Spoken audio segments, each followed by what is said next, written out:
aquel día que ya no supo más de su hijo? Bueno, él rentaba un cuarto en la zona de la Minerva, a 2 cuadras de la Minerva, junto con su pareja que estaba embarazada.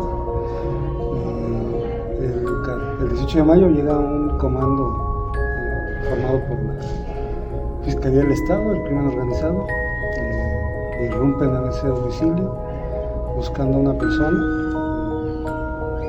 y se llevan a 3 personas, entre ellos a mi hijo, una chica y un señor que acaba de rentar un cuarto. Voy a la fiscalía, a la pareja de mi hijo, gracias a Dios la dejan, porque estaba embarazada. Si los golpearon, si los esposaron, etcétera, pero ella va y me avisa. Vamos a la Fiscalía del Estado, me dicen que efectivamente en el área de narcomenudeo había un operativo en la mañana que todavía no llegaba y que traían detenidos, que fuera más tarde para ver si mi hijo estaba en esos detenidos. Voy mientras a la Comisión Estatal a poner una queja. Regreso, me dicen que no venía mi hijo ahí, que vaya a la unidad de detenidos ahí mismo. En la unidad de detenidos, un policía ministerial me pide, o investigación pues, me pide su nombre de mi hijo, y le contestan por radio que a las 10:30 de la mañana lo habían puesto a disposición del penal de Puente Grande, sin tener orden de aprehensión ni carpeta de investigación en su contra. Y dice, no, vaya a buscarlo allá, voy al penal. Me habla la Comisión Estatal para decirme que ya lo habían encontrado, estaba igual en el penal de Puente Grande. Cuando les pido los mismos datos, el número de la carpeta, el número de la orden de aprehensión, etcétera, me dicen que no los tienen, pues mi hijo nunca estuvo detenido. O sea, legalmente nunca llegó al penal. Entonces, ¿usted hablaría de que las autoridades, fuera de apoyarlo en su búsqueda, la dificultaron? Sí, claro, es una desaparición forzada, aunque el Estado no lo ha querido reconocer. A 4 años, más de 4 años de su desaparición, todavía no declaran a la totalidad de las personas que estaban en esa oficina de la unidad de detenidos para saber por qué dan esa información. Ni la Fiscalía de Desaparecidos ni la Fiscalía General de la República, porque tiene 2 carpetas. Cuenta con medidas de acción urgente otorgadas por la ONU, por el comité. Aún así no hay avances. ¿Hubo algún funcionario o alguna institución que le brindara un apoyo significativo en su búsqueda? No, ninguno hasta el momento, no. Los apoyos más bien son colectivos, ¿no? Entre la colectividad. Más allá de las instituciones, ¿qué otras dificultades se encuentran en su búsqueda? Por ejemplo, económicas, sociales. De todo. Sociales, pues hay una revictimización y criminalización muy fuerte por parte de la sociedad. Esto en parte del discurso también político, que el desaparecido se encuentra en esa situación porque lo merecía o en algo andaba. Se rompen muchos lazos desde familiares, incluso por miedo, de amistad, de pareja, de muchos temas. Entonces es difícil porque la sociedad, en gran parte todavía no comprende, ¿no?, el tema de la desaparición forzada, ni el tema del reclutamiento, ni todas las violencias que se viven en Jalisco, y por las institucionales, que eso es lo peor. Bueno, ya no sé cuál sea peor, pero es también difícil comprender que el Estado no cumple con sus obligaciones. Sí, digo, en el entendido que el Estado precisamente no busca a la gente, son los padres de familia quienes los buscan. Me imagino que asisto a alguna búsqueda en campo. Sí, vamos muy seguido, ¿no? Búsquedas individualizadas, tanto como generalizadas. Hacemos búsqueda en vida también, búsquedas en campo y búsqueda forense. O sea, a través de las fotografías que te muestran en el Instituto Jalisciense de Ciencias Forenses. ¿Y todas estas investigaciones que hacen son costeadas por ustedes mismos? Sí, así es. Sí. De hecho, hay un cierto reembolso, es ridículo la cantidad, pero bueno, hay un reembolso que te dan para los gastos, pero tarda meses, ¿no? En este año, en el colectivo hemos hecho bastantes búsquedas, tanto en vida como en campo, y no se ha cubierto ni un solo reembolso para las familias. Entonces es terrible lo que se ve. ¿Alguna vez has sentido miedo de buscar o has tenido amenazas? Sí, pues de hecho traigo un botón de impulso de vida municipal y este es federal. Estamos inscritos en el mecanismo de protección para reporteros y defensores de los derechos humanos de la Secretaría de Gobernación. Nos han tenido que poner modificaciones en nuestros domicilios. Digo, hablo en plural porque no solo yo, sino varias compañeras y compañeros del colectivo. Nos tienen que dar rondines la Guardia Nacional, que en mayo se cumplió un año que no dan, a pesar de eso, de estar inscritos y de tener un amparo y de haberles ganado, porque las medidas de protección que nos dan no son las que se deberían de dar.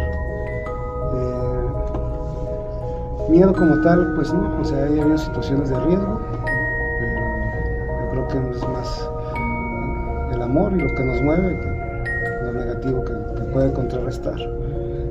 Situaciones de riesgo, pues sí, me han querido levantar, me han golpeado, muchas cosas. ¿Qué momento ha sido de los más difíciles y desesperantes durante este proceso? Pues el inicio. El proceso, en cuanto te das cuenta que es una desaparición y la presentación de la denuncia. Por ser una desaparición forzada, yo tardé 14 horas declarando, hasta que la verdad me molesté y puse un hasta aquí y encaré a las autoridades para que iniciaran con las acciones de búsqueda y de investigación. Y otro de los momentos, pues es todos los días, ¿no? Todos los días te da la desesperación, todos los días te sientes rebasado, al ver que el Estado no hace nada, al ver todas las situaciones, pues todos los días es una constante que tienen que vivir las familias. ¿Qué es lo que lo mantiene con fuerza y esperanza para seguir buscando a su hijo? Pues el amor hacia él, básicamente eso es. Yo creo que ningún padre o madre nunca va a dejar de buscar a su familiar, y desgraciadamente, aunque sea una tortura, pues siempre vamos a tener la esperanza de encontrarlos con vida. Esta entrevista es para la comunidad estudiantil, pues casi de la misma edad que su hijo. Entonces, seguimos con este pensamiento de a nosotros no nos pasa, ¿no? Lo vemos muy lejos. ¿Qué mensaje le daría a esta comunidad? Mira, yo también vivía en una esfera de confort, de comodidad, ¿no? Muy alejado de muchas situaciones que se viven a diario en el estado. Desgraciadamente pues nos tocó. Yo también nunca pensé verme, ni que mi hijo fuera a ser víctima de ningún delito tan fuerte. Entonces tenemos que crear conciencia de que la desaparición forzada no reconoce edades, no reconoce estatus, no reconoce estudios, posiciones. Entonces hay que tener mucho cuidado, hay que despertar esta burbuja, hay que tratar de crear conciencia social. Nosotros como colectivos tenemos la esperanza en ustedes, en los jóvenes, de que puedan lograr el cambio, cambiar la situación que se está viviendo. Aparte de que el 70% de los desaparecidos son jóvenes, entonces ustedes son la principal población en riesgo, en su mayoría hombres, pero también chicas, y estaba repuntando de hecho la desaparición de mujeres. Entonces pues yo los invito a, aunque se escuche feo, pero tenemos que despertar y tronar esa burbuja de donde vivimos, y que pensamos que nunca nos va a pasar nada. Entonces hay que ponernos las pilas. Pues muchísimas gracias por su tiempo y por su valioso testimonio. Ojalá de verdad algún día le den avances sobre el caso de su hijo y pues lo encuentren, ¿no? Para hacer una verdadera reparación del daño, ¿no? Pero no basta con reuniones, con discursos políticos vacíos.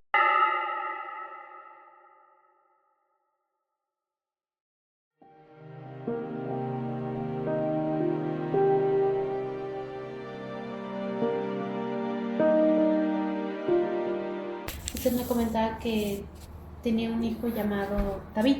Sí. ¿Nos puede platicar? Bueno, como ya sabemos, su hijo sufrió de desaparición forzada, pero antes de esa situación, ¿cómo recuerda que era su hijo? Pues él era un niño alegre, muy juguetón conmigo. Siempre me llevaba a cenar, me llevaba a las paletas, nos íbamos a comprar tamales.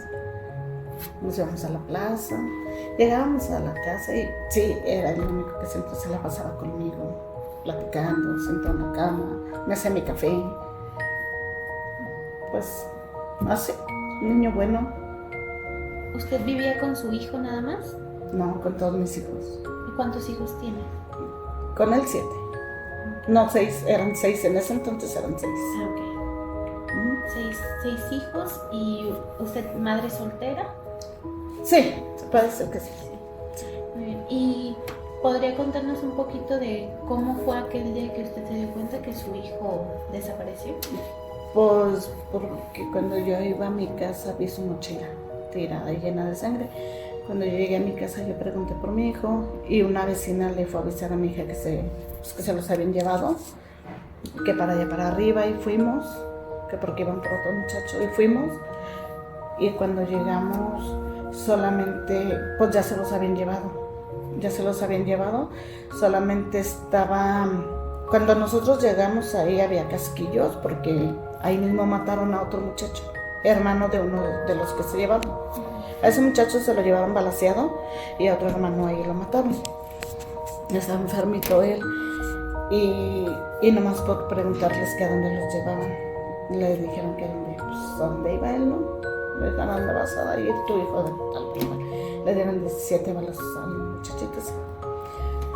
Y pues ya de ahí ya empecé, nos fuimos a la casa, pues ya yo me salí a buscarlo, a ver si lo hallaba, pues en los barrancos, en los terrenos baldíos.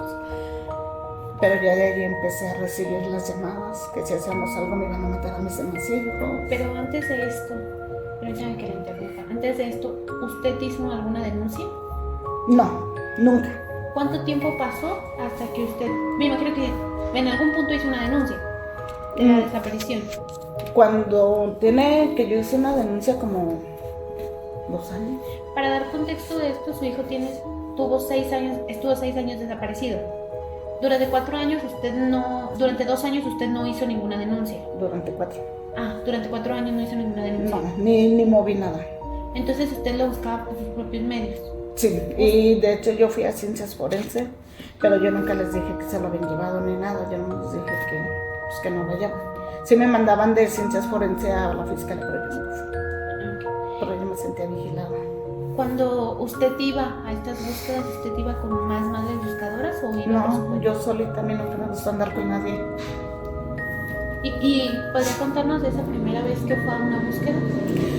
Sí, la primera vez que fui fue mi hermano, el más chico conmigo.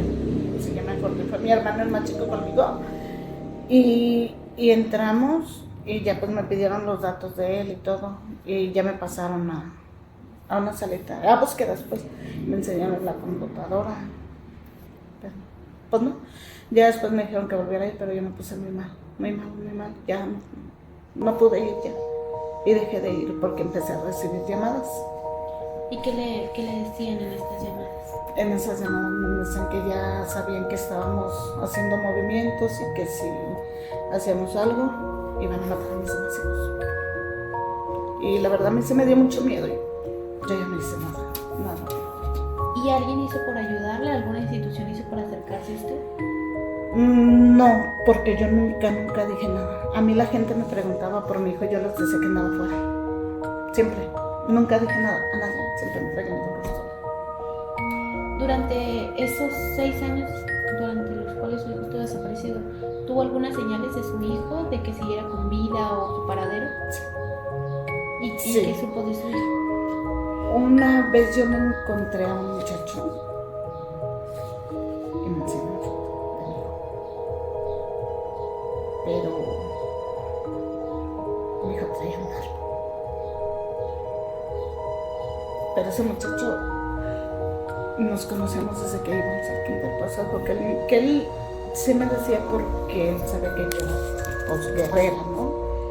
Que yo no tenía pendiente que me gustaba. En otra ocasión, yo con ese lo vi. Yo venía por Guadalupe ahí en Arenales y él estaba recargando una bala, pero con muchos pistolas. Y yo quise correr a abrazarlo, pero él me hizo así que me fuera. Y ya me fui de largo. Jamás ya volví. Pero ya después Una vez él me habló por teléfono, una vez, pero como que le quitaron el teléfono porque él me dijo que yo no tuviera miedo, que lo que estaba haciendo no era porque le gustara ni por su voluntad, era por protección a nosotros. Y ya me dijo que yo no intentara pues hacer nada, ni buscarlo, ni nada. Él me lo dijo, la verdad, por eso lo hice. ¿Cuánto, de la última vez que supo de su hijo, cuánto tiempo tenía ya desaparecido? Cuando me enseñaron la foto, como 1 año, cuando yo lo vi como 2 años. Ok, ¿y de la llamada? De la llamada fue como cuando salí del centro psiquiátrico, casi al año. A todo esto pues, me comentaba que fue tanto su impacto, su crisis, que estuvo internado en un hospital psiquiátrico. Sí. Sus hijos la internaron. Sí. ¿Podría contarnos cómo llegó a esa situación?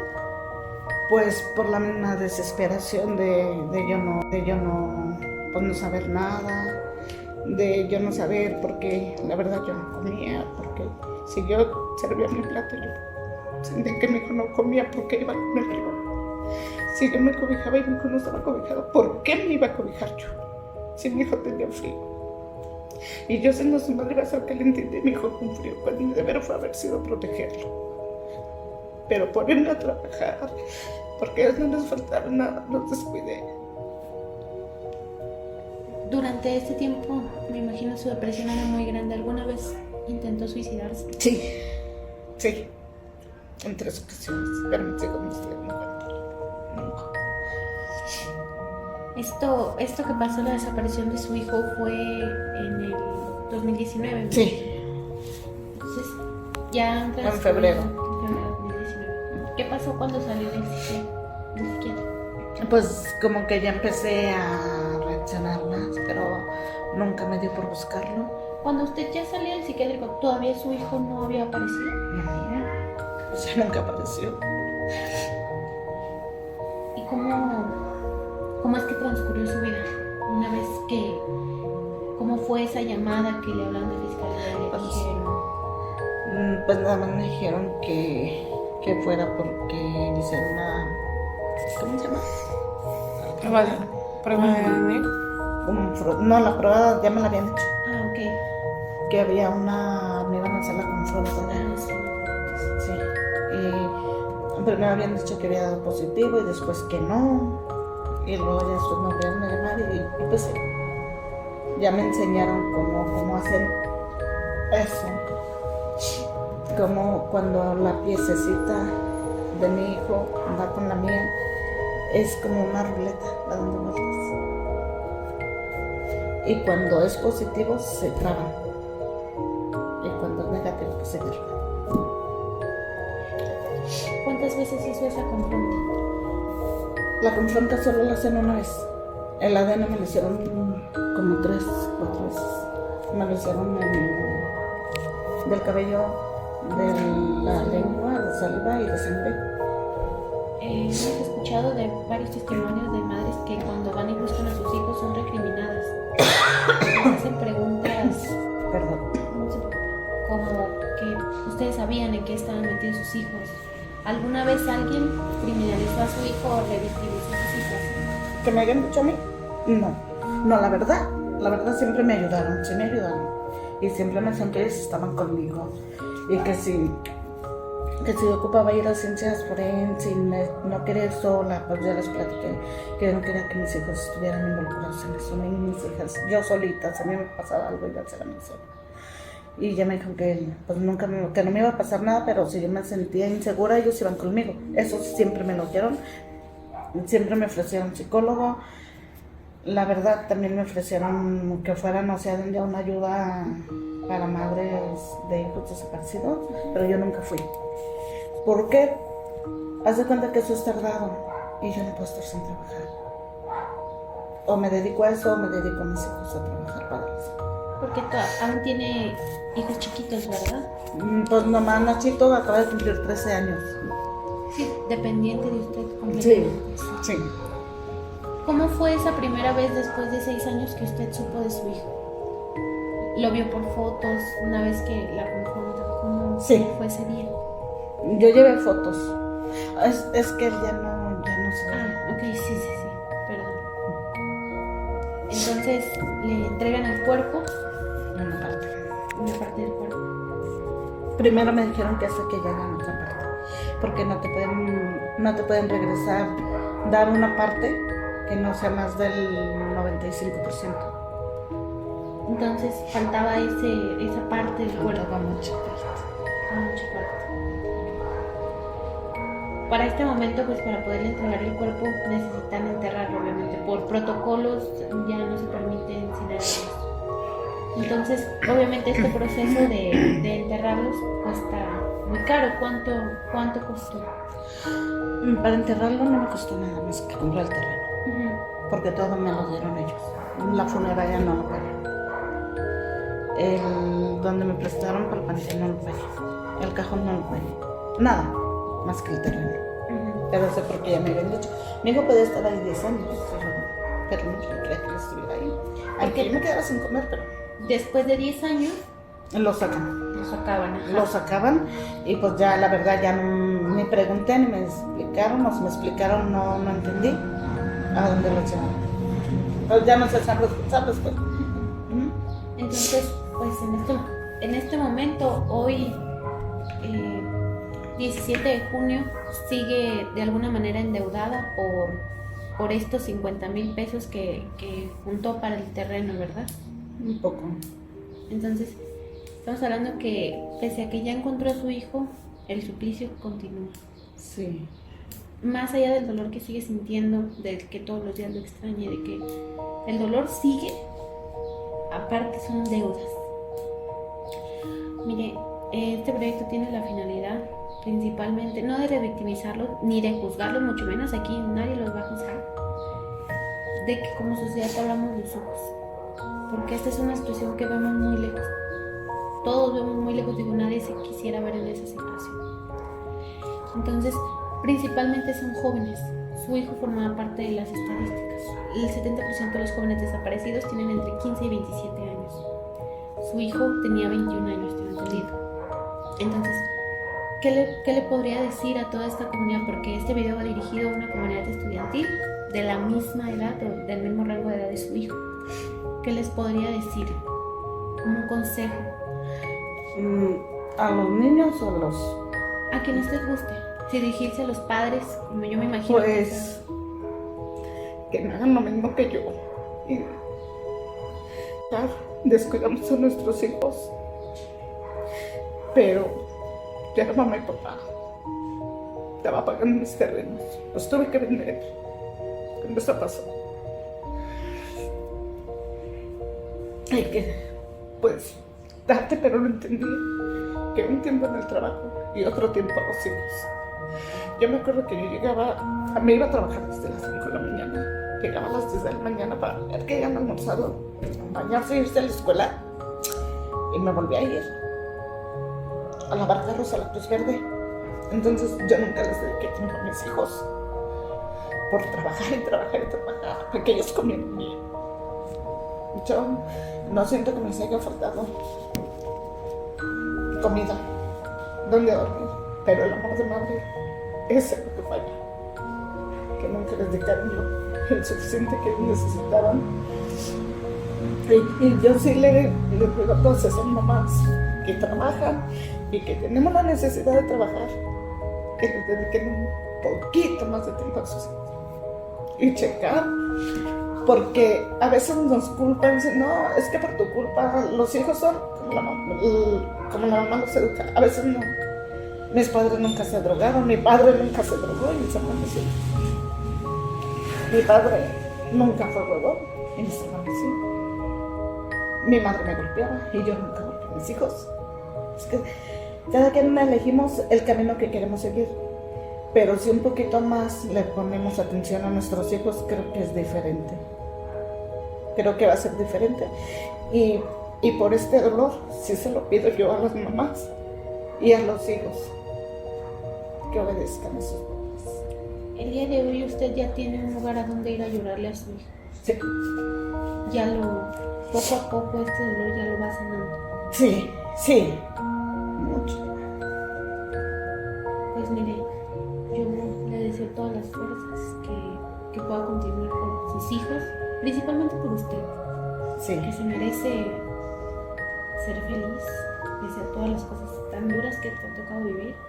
No es su culpa, no es culpa de los papás. Pero mire, sí he entendido esta parte de responsabilidad que usted habla de voltear a ver a los jóvenes, voltear a ver a los niños. Sí.